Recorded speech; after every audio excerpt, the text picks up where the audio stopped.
আত্মীয় স্বজন এসে বলে, রুগী উল্টাপাল্টা কথা বলে, রুগী বিড়বিড় করে, রুগী যেন কার সাথে কথা বলে, রুগী যেন কথা চলছে না, আনসিন ভয়েস শুনতে পায়।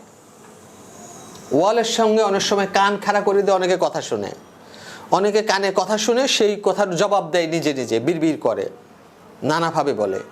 অনেকে বলে রুগী সন্দেহপ্রবণ, সব কিছুতে সন্দেহ করে, ভয় পায় যে তাকে কেউ মেরে ফেলবে, তাকে ক্ষতি করবে, তার ভিতরে গোয়েন্দাগিরি করছে। দৃঢ় একটা এরকম বিশ্বাস তাদের মধ্যে গেড়ে বসে, আমরা বলি ডিলিউশন। এটাকে বলে ভ্রান্ত অলীক বিশ্বাস। এটা স্ট্রংলি তার ভিতরে গেড়ে বসে।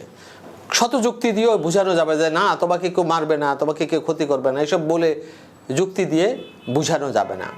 সুতরাং তার ভিতরে হ্যালুসিনেশন আছে। প্রথমে বললাম যে কানে কথা শুনে, কেউ কথা বলছে না কিন্তু সে কানে কথা শুনতে পায়, এটাকে বলে অডিটরি হ্যালুসিনেশন। সাধারণত সিজোফ্রেনিয়া রোগের ক্যারেক্টার হলো, রোগীরা এসে বলে, আমরা প্রশ্ন করি কতজনের কথা শোনেন? অনেকের কথা শুনি স্যার। তারা কি নিয়ে কথা বলে? তারা আমাকে উদ্দেশ্য করে কথা বলে। কি কথা? আমার বিরুদ্ধে ষড়যন্ত্র করে, আমার দুর্নাম গায়, আমার পরিবারের সবাইকে মেরে ফেলবে, এইসব কথা বলে। অর্থাৎ অনেকগুলো ভয়েস নিজেদের মধ্যে কথা বলে, আমাকে উদ্দেশ্য করে কথা বলে। এটাকে আমরা বলি ডিলিউশন অফ রেফারেন্স। এবং এই থার্ড পারসন অডিটরি হ্যালুসিনেশন, এটাকে আমরা বলছি থার্ড পারসন অডিটরি হ্যালুসিনেশন। আমাকে মেরে ফেলবে, হ্যাঁ, আমার পরিবারকে ক্ষতি করে, এটাকে আমরা বলছি আমার রিলেটেড যখন হয়ে যায় ডিলিউশন অফ সেলফ রেফারেন্স, নিজেদেরকে সে রেফার করে। এইরকম যখন উপসর্গ আসে, ধরে নেই যে আমার এই রোগী সিজোফ্রেনিয়া অবশ্যই হবে। থার্ড পারসন অডিটরি হ্যালুসিনেশন যদি থাকে, তৃতীয়, এটা থার্ড পারসন। আবার সেকেন্ড পারসন অডিটরি হ্যালুসিনেশন আছে, সেটা কিরকম?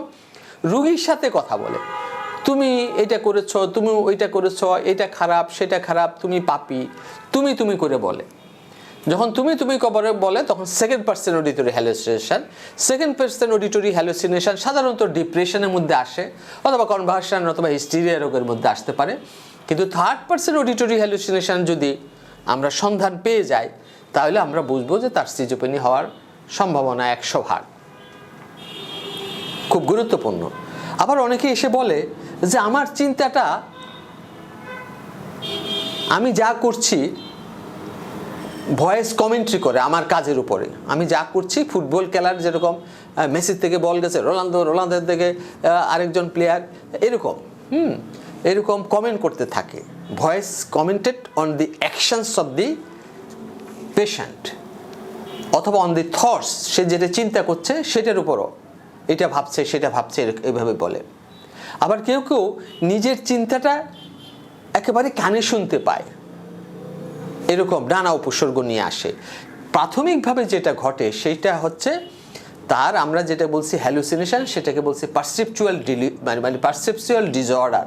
কঠিন শব্দ, মানে পঞ্চেন্দ্রিয়ের মধ্যে আমরা যে তথ্যগুলো পাই সেগুলোর একটি অন্যভাবে উপস্থাপনা হয়।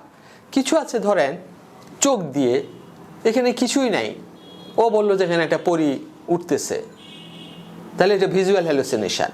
কিন্তু যদি এখানে ধরেন এই রিমোটটা আছে, এই রিমোটটাকে যদি বলে যে এখানে বিড়াল বসে আছে, এখানে এটা একটা স্টিমুলাসকে সে বিড়াল ভাবছে, সেটা হবে ইলিউশন, সেটা হ্যালুসিনেশন নয়।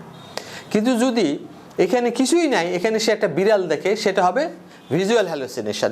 তো নানা রকম বিষয় আশয় আছে যেগুলি একটু বিশেষজ্ঞ দ্বারা ডায়াগনোসিস করা ভালো। তবে এই ধরনের যখন আচরণ হবে, লাইফ স্টাইলে পরিবর্তন হবে, ব্যক্তিত্বের মধ্যে পরিবর্তন হবে, চিন্তার মধ্যে ধোঁয়াশা হয়ে যাবে। প্রথমে খুব চিন্তার মধ্যে ধোঁয়াশা তৈরি হয়, হ্যাঁ, একটা অস্বচ্ছতা তৈরি হয়, একটা বিভ্রম তৈরি হয়। ততদিনে হ্যালুসিনেশনগুলো চলে আসে, তার ব্যক্তিত্ব চেঞ্জ হয়ে যায়, নোংরা থাকে, অপরিষ্কার থাকে, হ্যাঁ, জিনিসপত্র ময়লা টয়লা আইনে জমা করে রাখে, ভাবতে থাকে আমার সমস্ত কিছু নিয়ে যাচ্ছে, চুরি করছে, এরকম। তাহলে আমরা অনেক উপসর্গ আছে সিজোফ্রেনিয়া। চট করে আমরা সিজোফ্রেনিয়াকে ডায়াগনোসিস করার আগে মানসিক সমস্যা আছে কিনা সেটা দেখব।